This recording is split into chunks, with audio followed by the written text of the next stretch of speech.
Thank you to BetterHelp for sponsoring this episode. Listen, you've heard my hashtag different, better, more. What will you do differently, better, or more of in 2023? Some of you have already committed to healing from grief by working with me and my non clinical approach to grief recovery and support.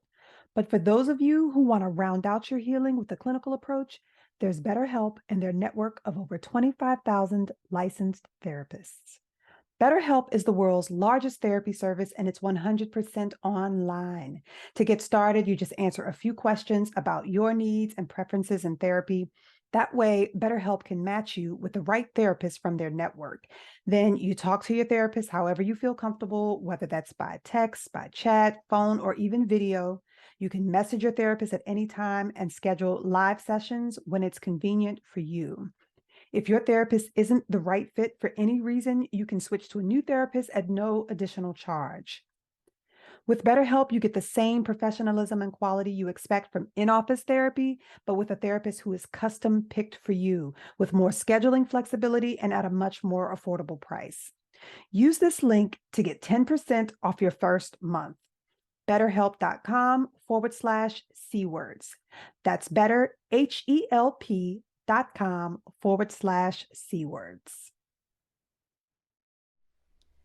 The content and conversations with me on this podcast are for informational and educational purposes only.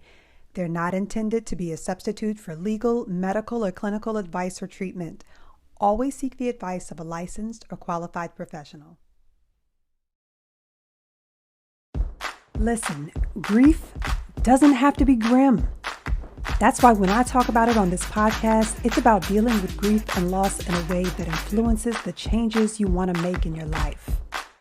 As you heal, what do you want to do next?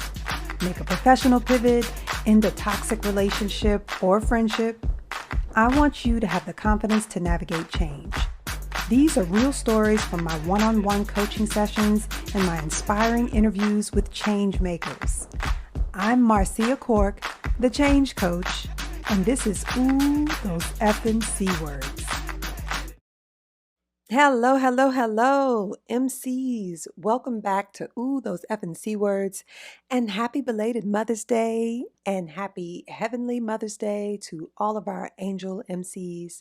I know Mother's Day weekend is a whirlwind of emotion and commotion, graduations, teacher appreciations, celebrating our mothers and our mother figures, and of course, us being celebrated. So I want to recognize that the holiday can also be difficult for some. If Mother's Day is one of those occasions for you, please reach out to me. I know the importance of finding ways to both get through the day and to honor the day. I'd love to hear, what new traditions or tributes you've incorporated into your lives if you've lost your mother or a mother figure. And I'd love to hear from you if this is, something that you struggle with. I've got some great interviews coming up. One of them with celebrity hairstylist Shirley Gordon. I have one with a TEDx speaker, an OCD advocate. His name is Sean Flores. Then in June, I have executive producer Jasmine Henley Brown on the show. She's a Sony executive and the former executive producer of the hit podcast Reality with the King with Carlos King. If you're into reality TV as much as I am, then you know that Carlos King is almost single-handedly responsible for the best years of the Housewives of Atlanta. So Jasmine Henley Brown has worked with him. And then I'm also going to highlight Fathers in June, of course, with some conversations that impact men uniquely. And we're celebrating Black excellence for Juneteenth with with that conversation with Jasmine Henley Brown. So look forward to those. In fact, you should get ready for those now by following the podcast if you don't already, but also by subscribing to my YouTube channel for the visuals. So pause if you want and head on over to youtube.com/the @ It's Marceia Cork, and you can subscribe there. before any of those episodes release. You'll get notified when they're released. Yeah, so lots of great stuff ahead. But to look ahead, first, we always have to look back. And today I have some updates. I love when I get updates.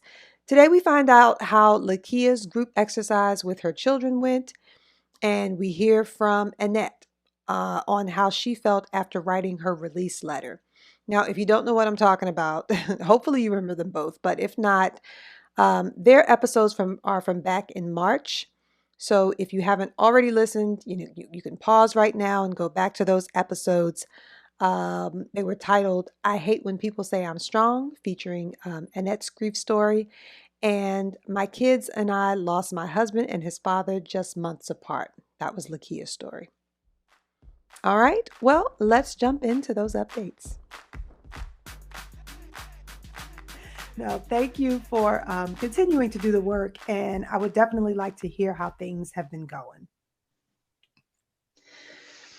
So I led all 5 of them in the house through the steps of the exercise. I combined some of them with them, and we had to take like a break because of the little ones. But for the most part, they made through it.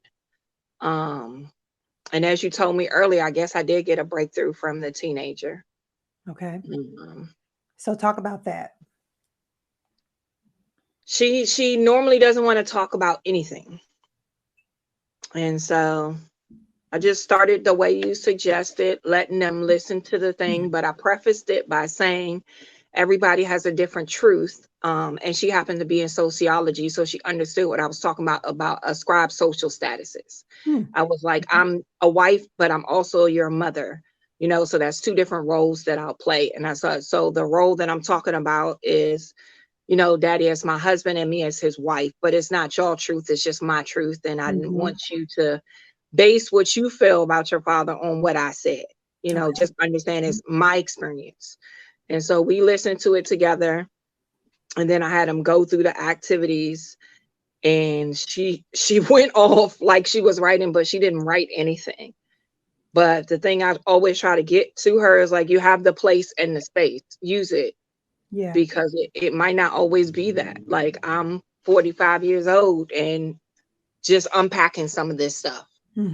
So at 17, if you can unpack it. Yeah. But her thing was mostly like kind of non-empathetic. I realized that a lot of what I experienced from my mother, I had incorporate. As much as I didn't want to, I incorporated because that's all I had. So I guess just operating from a place of there, she mentioned some of the things that I did where I was my mother to her. Ah, okay. So a lot of pain, trauma, words that was exchanged, and she always will start and cut herself short, but I was like, go ahead, I'm listening. Yeah. I took your advice. I didn't interrupt her. I didn't say anything. And I jumped in and told her, I'm listening, but I'm not responding because I want you to get it out. I was going to ask, did you explain that to her in advance so that she No, I didn't explain it in advance, but I just jumped in real quick. Okay. But yeah, hers came out in a lot of anger because she didn't want to do anything. She didn't really want to say anything. She didn't have any letter to write. But I kept on like gently nudging till it came out.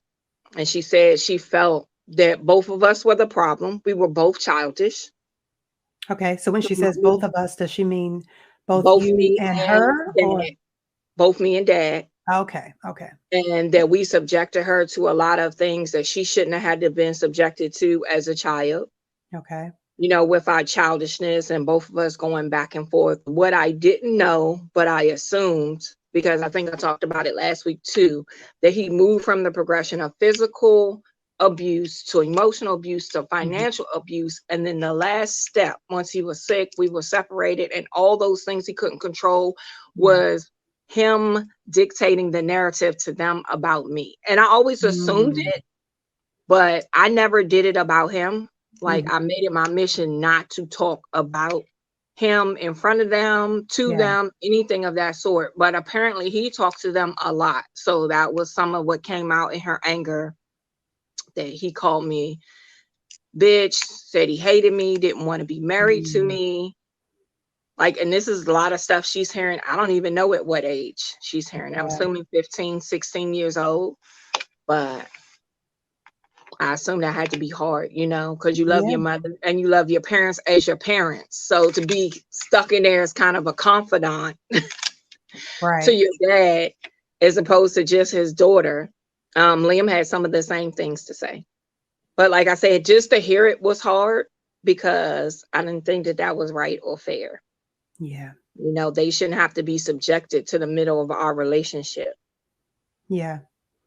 And then they're left conflicted, not knowing what's true and what's not, Right, needing to still, have a relationship with you, but maybe feeling now some anger or resentment for whatever right. it is they're being told about you and not knowing whether that's true or not. Yeah. Yeah. So how were they in listening to your grief exercise? You going through the truth about your trauma, the history of your events, your chronological account. How were they for that portion? I would say they all were very in tune. The teenager didn't react though, but she reacted in her way to Mhm. me. She's very avoidant, but I think one time I was listening to it and I started to cry up again. So the younger boy came and hugged me, and Mm. then all of them came and hugged me. And even though she didn't come over and hug me, she looked at me. Yeah. So to me, that was a small victory, and I'll take that small victory because normally, like I said, she's very avoidant, and I saw her as she was listening, going through her processing methods. She Yeah. was doing this to her face. I don't know what you call it, but basically like tapping her face, Mhm. like It's going from the it's top to the bottom, tapping her yeah, face. it's I heard her sensory. humming at one point. So I heard her going through some of her coping skills Okay. as she was listening. Okay. Yeah, it's sensory processing. Yeah. So, when we need to feel something, which is it really is, as you understand more about STIRBs, um, all those things are very similar. It's emotional expression. Yeah. It's needing to do something with that energy, the way that you're reacting in the moment. So whatever's going on around you, or whatever happened in your past that creates that's triggering or creates this flashback, it's the energy that's created in response to that as a stimulant. Right. And so then to get rid of that energy, to get that energy, somewhere, what do we do? So for Right. some people, it's an emotional outburst. For some people, it's like you said, just needing to feel some sense of touch. For some people, why we respond to a hug the way that we do. Yeah. For some people, it is, doing too much of something, the overindulgence, and sometimes in unhealthy ways. So I Yeah. know, I know you've wrapped your mind around this concept of STIRBs, but you'll see it more now. You will be a lot more in tune to what people do to release energy. I So talked to them about it. Um, and so I talked to them about the fact that I did some of those behaviors because it was emotionally hard for me. So I had like a Mhm. very busy weekend, that whole weekend. It was the viewing, the funeral services on Friday. And then Saturday, I came and I had a vendor event. And then after the vendor event, I helped my friend cater for a big event we had here in town. Yeah. And so after all of that, like being physically exhausted, emotionally exhausted, I did get some drinks and overindulged to the point where I was like, okay, I know what I'm doing and why I'm doing it. So at least Mhm. I can assess it there. But I thank God for my girlfriends because they were looking out for me. Yeah. They intercepted that last drink. Okay. Yeah, Okay. And so you had emotional support, you had group support, you probably were allowed to ventilate, vent where you needed to, yeah, recognize the unhealthy ways of coping, but still had the support around you that allowed you to be expressive. yeah, Yeah. And that's really what it's about. It's that emotional expression, being able to get it out in healthy ways versus unhealthy ways. yeah, So even with your daughter, like you said, it's still a breakthrough because she is learning to be more emotionally expressive with you. yeah. Yeah. And like I said, normally she doesn't talk at all. And I sometimes have to, like I said, nudge to get that out. And it really hurt. It really hurt. I did not sleep well. Um, Hmm. you had a few conversations with me about my past, but I think I talked about it in the first episode. You know, I took pills. I was a cutter. So in my mind, I'm going through those things that like, should I give up? But I'm like, no, I've come this far. Yeah. I've come this far. And even though it hurts, I have to allow that. I cause that. And I have to allow her to say what she needs to say and sit there and take it. Yeah.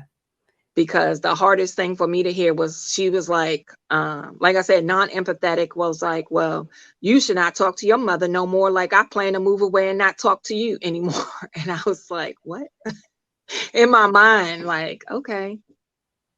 Did you But ever get an opportunity to address that? I know you said you wanted her to speak freely and you didn't interrupt, but was there ever a moment after the exercise that you circled back to explain, why you didn't react in that moment, but you still want to have that conversation? I just told her the point of me having them listen was to have an understanding of why I did the things that I did, and Mhm. that they weren't right. I apologize. And then I also told her about your different, better, more. I said the purpose of this is to be different, to be better, and to be more. And I said Right. I'm progressing toward that. And I just told her, we can continue to talk about it, but I would like a relationship with you. Mhm. And you don't owe me your forgiveness, but I would like your forgiveness. And I would like to not move past it, but build upon it, like make Yeah. it so we build upon it. And I told her, like, that because I was human, and because I did apologize, because I changed my behavior, Mhm. that it wasn't fair for her to basically keep me on a cross Mm. or punish me or keep punishing me. And I Mhm. told her, like, this is the reason that I want you to process this and get it out.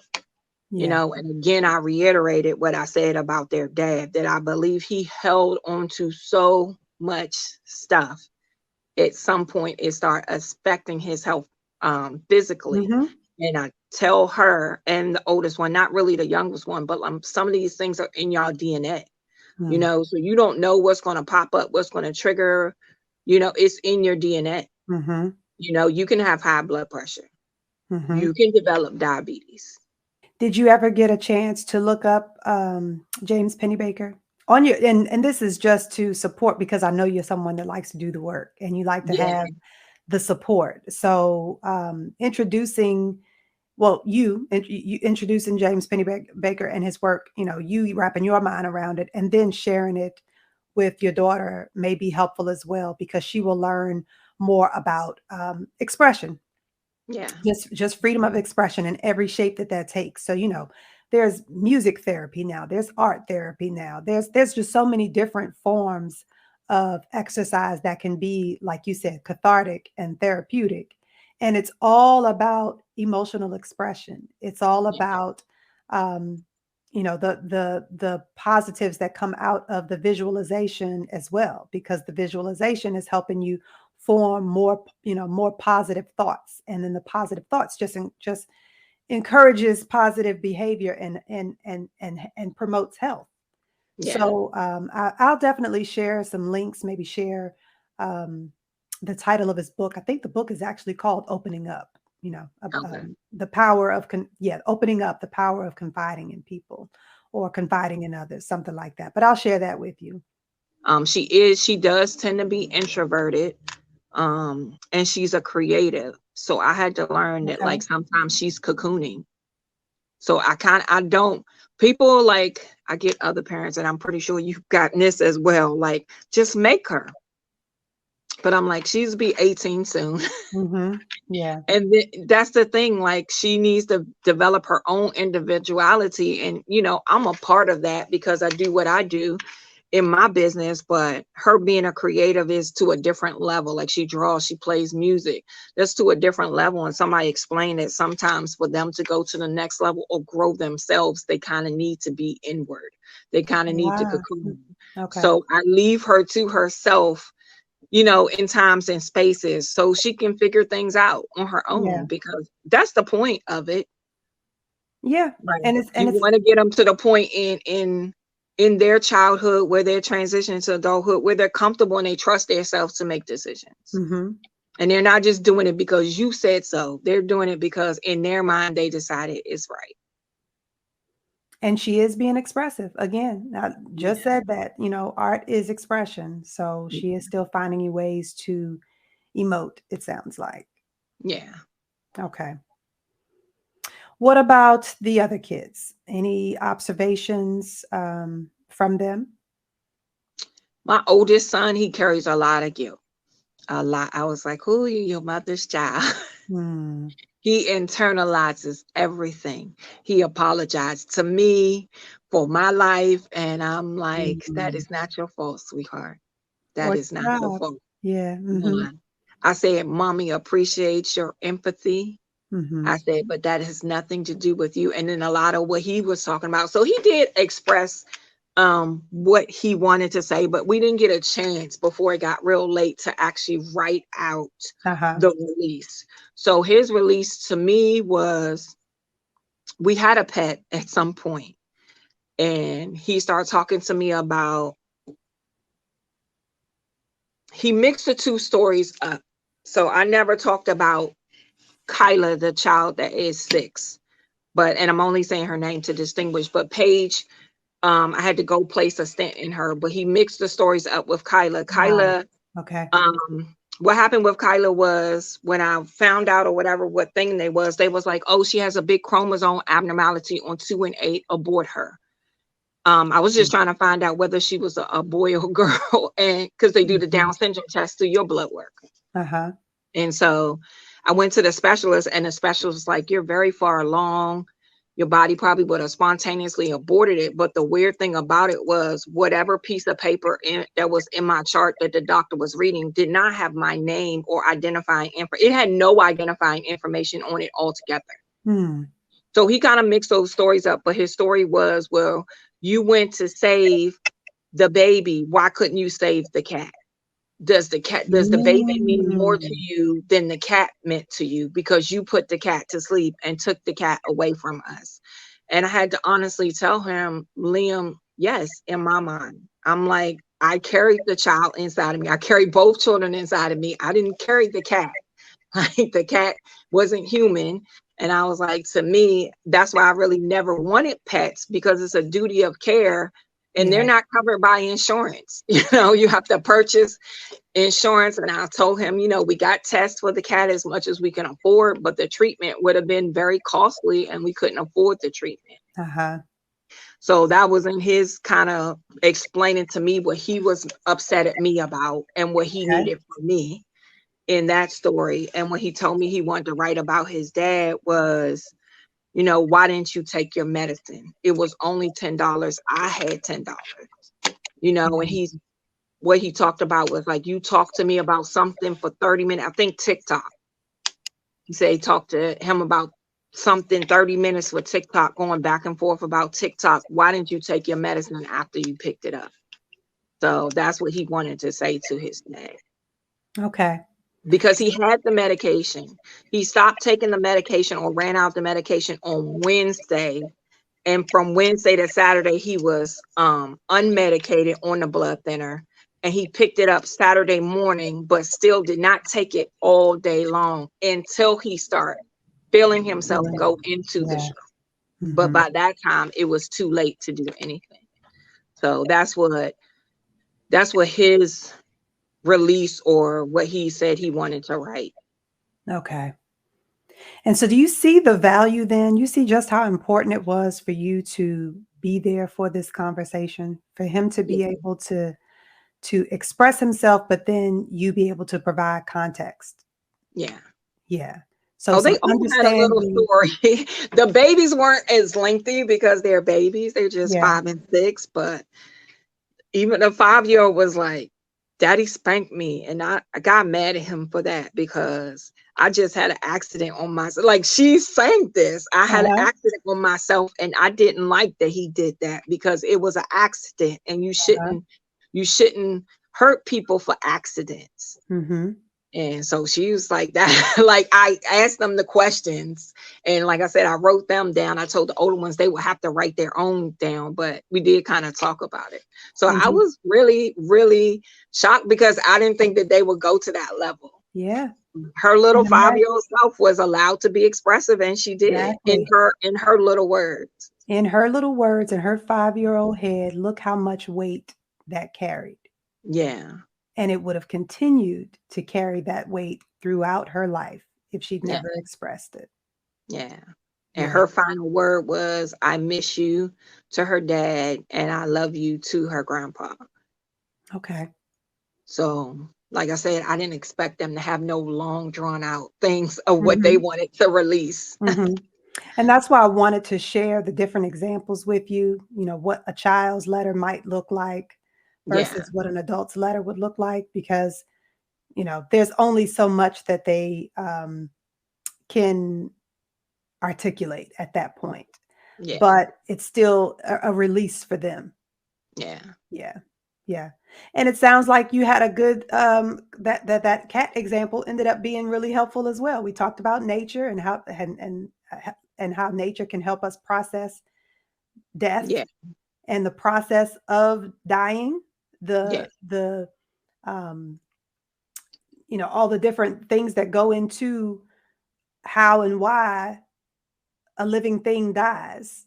That yeah, he was able to align what happened with his cat with what you went through with a sibling, yeah, and wouldn't have had any um, context or ability to align those things and make sense of it without this conversation. So I yeah. definitely see some benefits in that conversation.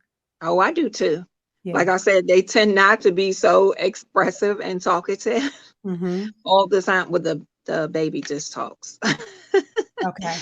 She just Okay. goes on and on and on sometimes. So I think she's a little old woman trapped in a little body. But Yeah. yeah, the rest of them tend not to be so expressive, but they actually participated. And Good. like I said, I feel the teenager participated in her way. Like Yeah. she did not get up. She did not. She respected what I asked. I asked her to take her headphones off and put her Hmm. phone on the table. And Hmm. she did what I asked of her. And I saw her listening. I saw her Yeah. react to the things that she was hearing. And this was the first time. Yeah. So this can be, like I said, something that you work into um, family rituals. Oh, it's definitely going to be that. Because I sent it to the older child and was like, well, I have to do it with you too. Mm-hmm. Yeah. Okay. Yeah, because that's right. You have one out of the house. Yeah. Yeah. Okay. Very good. Very good. All right. Is there anything you want to, are there any questions, anything you want to bring up before we move on to how to apply this long term as part of your toolkit, as part of the oldest that's in the house, how she can use this as a toolkit as well? No, it was just, if anybody else is looking back on this after you get Miss Marcia's grief recovery book, just stay in it. Yeah. It's gonna be hard. And like that's my tendency. Things are hard. I'm like, nah, forget this. But I'm happy that I'm pushing through. Yeah. It's work, but it's good work. Yes. And now, an update from Annette. So, when we spoke, it was the eve of the anniversary of my uncle's death, her husband. Annette reached out and we did a session to help, just release some of the energy and uncertainty around acknowledging that first year and what she would do to honor Stanley that first year. I also prepared her for writing her release letter. So today I'll have Annette read her release letter out loud to me. We might not include it in the episode, but it is part of her session and a part of the methodology. So we want to make sure that those expressions are released and land somewhere. If you are doing this exercise, alone, then you want to make sure that you can confide, share that letter out loud with someone that you love and trust and who's supportive of your healing. But when you do that exercise, just make sure that the person that you're reading aloud to understands, that they are to listen only, right? They're not to comment, they're not to offer any feedback. So that's what that experience is will be like. And so I want to, at least give you that background. So my grief recovery framework is carried out over 4 sessions typically. But on this podcast, of course, I'm sharing fragments of those 4 sessions. So what you're getting today is a snapshot of broader conversations. And so what you're getting today with Annette is more like the debriefing that typically occurs in week 4 after someone has drafted their release letter and now they're preparing to kind of fly solo and add these techniques into their toolkit long term. Okay? So let's start with some insight into your last session. Give us some feedback. How did you feel afterward? I felt like I released a lot of feelings afterwards. I the next day I didn't feel, my heart didn't feel heavy, my chest didn't feel heavy, Okay. and that was a good feeling. And I've always felt very heavy in the morning. It's hard to express how you feel, but Yeah. it was a relief for me. So thank you for that, Marceia.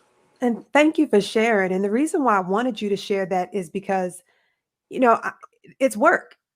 It's work. I know how much of a process that is. You're reopening old wounds sometimes, very old wounds, things Yeah. you're probably reliving experiences that you have buried so deep, never expecting to relive them again or suppressing them anytime, a person is triggered or has some types of flashbacks or memories.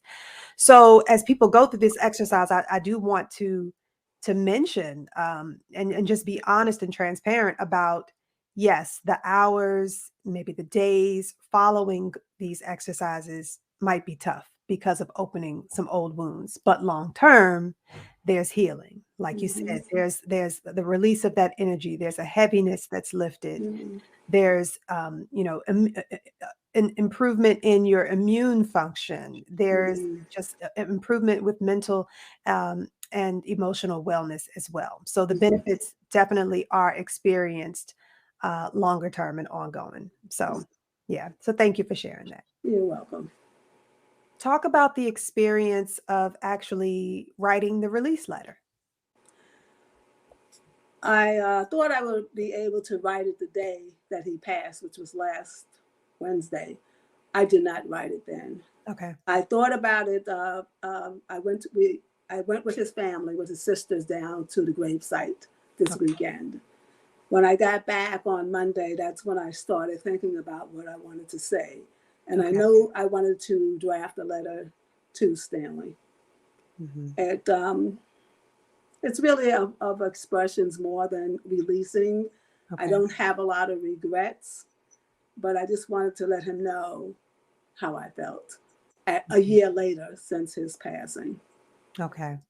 Yeah, because we had talked about that. You said you might make that, since you weren't sure how to acknowledge the day, you were thinking about possibly doing the release letter Right. on the anniversary of his death. Right. So you decided to hold off. You spent the day with family instead. Mhm. And then when you came back and you're alone and there's more quiet time, that's when you decided to write the release letter. Right. Okay. And I know you did check in and ask what to include, which is very common. So I should share that. It's a very common question. What do I say in my release letter?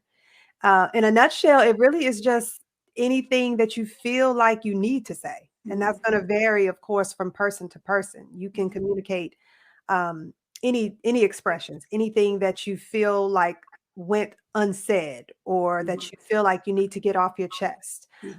Sometimes that's apologies and forgiveness, but it can also be stories. You can share some stories of what's happened since the loved one passed, the same way that you would have wanted to do in person. So it can be a story, it can be an update. It can be, just some loving statements, but then sometimes it isn't always a loving statement. Sometimes it's something that you need to get off your chest. You might need to lay somebody out, right? You might have to cuss somebody out. I'm serious, because think about the range and the variety of trauma. Yeah. and life events. And so it isn't always a release letter related to the loss of a loved one. Right.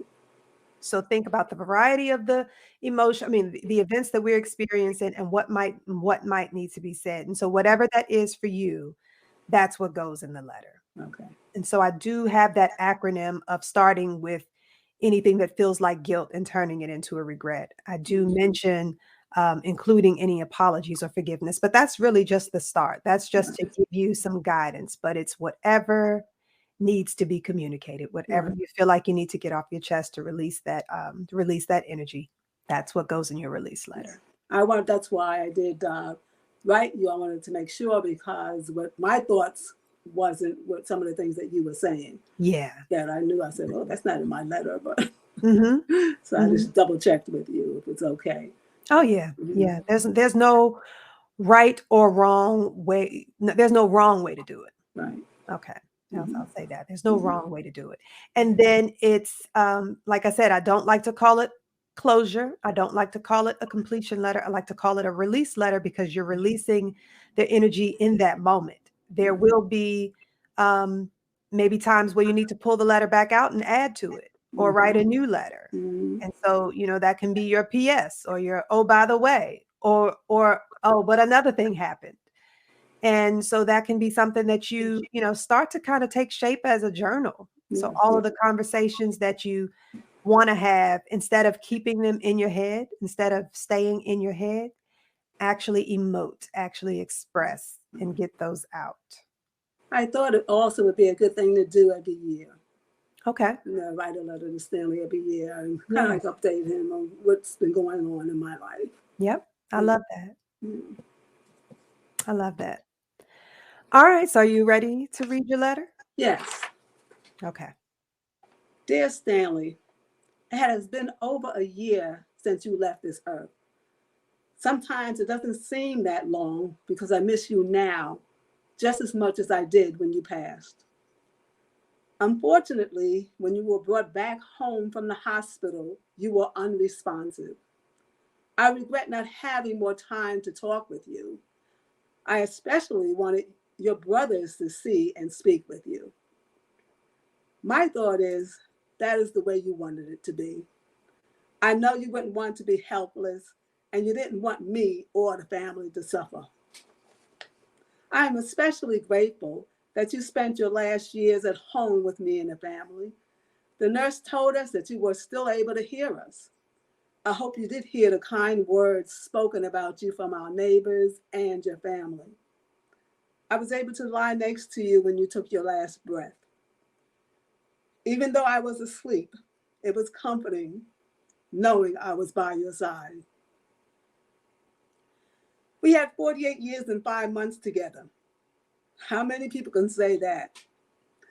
We were fortunate to have retired at 55 and enjoy our time together in our new home and community in Delaware. I was looking forward to celebrate 50 years together, but it wasn't meant to be. I do question why sometimes, why we couldn't have enjoyed more senior years together. Thank you for all the notes you have in the garage, which help me to know when to service the car and to change the filters in the house. I am trying to keep the car clean, but it would never be the way you kept it. I am sure you wonder how I am doing. I still cry at times when I think of you, and probably will for a long time to come. I am doing my daytime activities, but when I come home, sometimes I don't want to come home because you are not there. I miss our evenings together, having dinner and watching sports or our favorite shows. I miss doing activities together and dancing with you. I miss you dearly. I know one day our souls will be together until we meet again for another 50 years. From your loving wife, Annette. Thanks.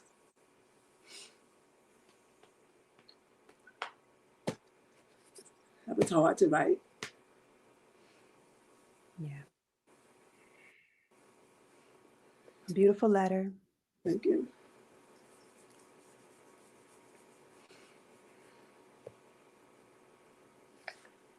So tell me a little bit more about that. You said it was hard to write. Yeah.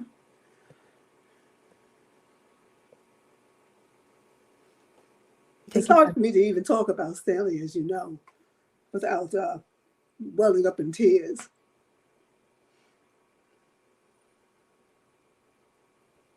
It's okay. Let the tears come. Yeah, he was just so special to me. And that's a long time being with somebody. Mhm.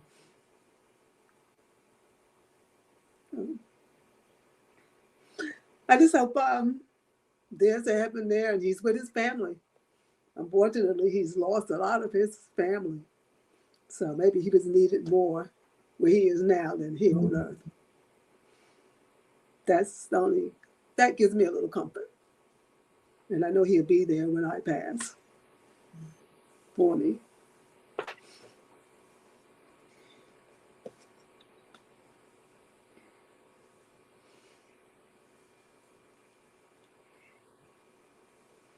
Now, I know your sister was coming in town the last time we talked. Yeah. She left today. Okay. Mm-hmm. Did We didn't you? really get a chance. Well, she read my letter and she said it was beautiful. Okay. Yeah, she did do that. She didn't get a chance to read the other things, but she will. Mm-hmm. What about the conversation that we'd had? You said you were so thankful for this opportunity to talk, and Mm-hmm. that you were thankful that you were able to have conversations with his sisters Yes. to be expressive, to actually be able to be open and transparent about how you're feeling, and Yes. that you don't always feel like you get that opportunity with your siblings Mm-hmm. because it's uncomfortable. Mm-hmm. They want you to be okay, or they might even break down themselves, and they don't want to break down in front of you, thinking I think maybe it's more for uncomfortable for you. them than it is for me. So Yeah. did you get an opportunity to have that conversation with them? I did with Mildred. The other sisters are not here. One's in New Jersey and Okay. one's in Florida. Yeah. I did with Mildred, and she has broken down with me. Okay. Yes, yeah. From the beginning, when last year and all. Yeah. Mhm. Yeah. And do you feel like you've created a space where she will, moving forward, feel more comfortable talking to you and getting emotional if she needs to, and allowing you to talk and get emotional if you need to? Um, I don't know. I don't usually. Tell you the truth. I talked to my sister-in-law more about it Yeah. than my sister. She's the closest person to Stanley to Mhm. me. Of course, that's her brother. So having her, I release a lot of my feelings with her. Okay. And as long as I have one person to do that with, it's very comforting. Yeah. Yeah. Yeah. And you have this toolkit now. Yes, Yeah. yes. I will respond to how I felt about the toolkit and all. Okay. Let me do ask, yeah. Okay. Mm-hmm. So I want to give a little bit of background. If you're a new listener, let me just give you some background on what we're talking about. So we're talking about my 4-week sessions for grief recovery, my framework, but then also you've heard us mention the exercises, and that Annette did some of the exercises in my grief workbook on her own.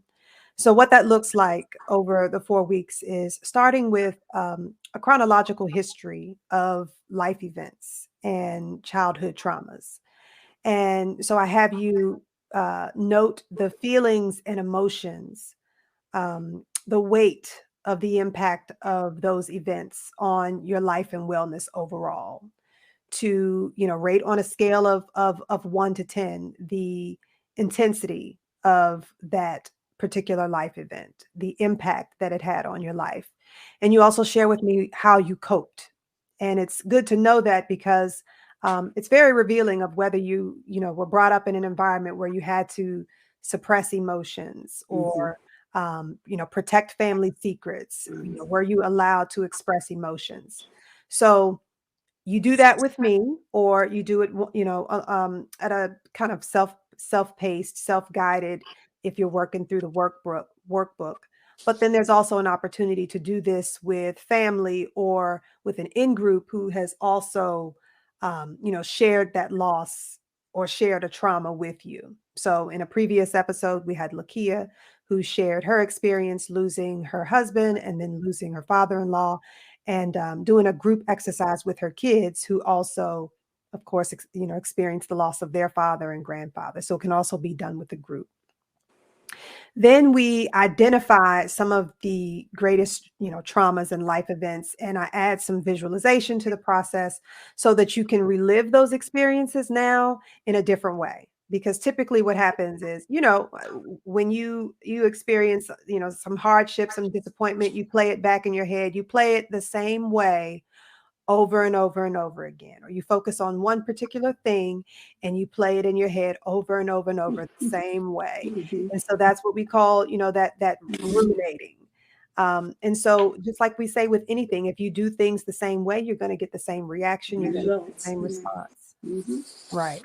Mhm. And so with this methodology, having you now visualize, maybe think about some positives or just some tangential experiences that were happening alongside that you hadn't really thought about, but they were happening in parallel to these events. Sometimes there's a positive. Sometimes there's, someone who came into your life and was a blessing as a result of that experience. Mhm. Yeah. Sometimes there's, additional family members who came to surround you.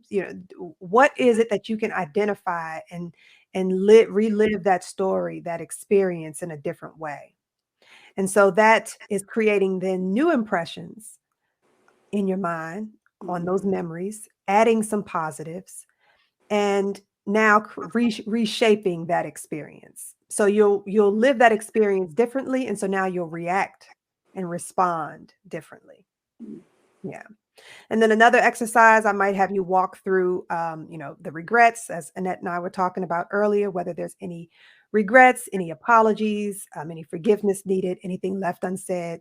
And those types of concerns are what would be included in the release letter. And, if this is shared, you will have gotten an example of a release letter. All right. So you will be surprised at, because I know it's difficult for people to say, well, how can I think about anything positive? I'm mourning the love of my life. All I can think about were, maybe these last days or these last moments, or, I understand. Yes, you're reliving a traumatic experience or life event. How do I tell this in a positive spin? It's not telling it in a positive spin. I don't want you to change what happened. I just want you to think about what was also happening around you, and so that you can get a broader picture and see this experience differently. So I've said a lot, I know. Would you like to add anything to that, Annette, to your experience having gone through this? Well, one thing, I don't think I told you my score from the life stress inventory. Oh, okay. It was 232, so I was kind of like in between. Yeah. Yeah. Yeah. Because of I went back with my mother because that did affect me just Okay. as much as well, not just as much, but it affected me also. So I Sure. did go back to that too. And it's a lot of life changes when a spouse.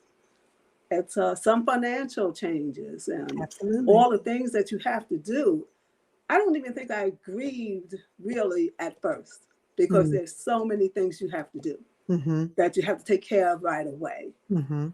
And maybe that's why I'm grieving more now. I'm kind of done a lot of the things I needed to take care of. And Mhm. now it's hitting, I think it's hitting me more now than it did at first Mhm. because, like I said, I didn't even have time to think. Mhm. You So just had, now you had to do. exactly. Yeah.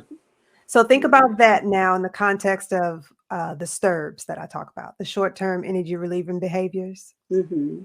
So when we do things to create a distraction, like that's intentional. That's a lot of people's coping mechanism, right? Mm-hmm. Dive into work, stay busy, spend Right. time with friends, Right. spend time with family. Right. So if you are constantly creating these distractions just to avoid actually dealing and starting to heal, Mm-hmm.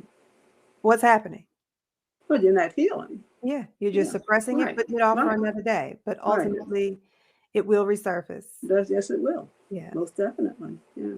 And you're experiencing something similar now. You weren't intentionally distracting Right. yourself. You had a number of different things going on, just business, This to take business, care yeah. of. Right. But Yes. when in those moments when the distractions are gone Mm-hmm. and you are left in your head again, Right. you need to get that, you need to release that energy. You need to get Right.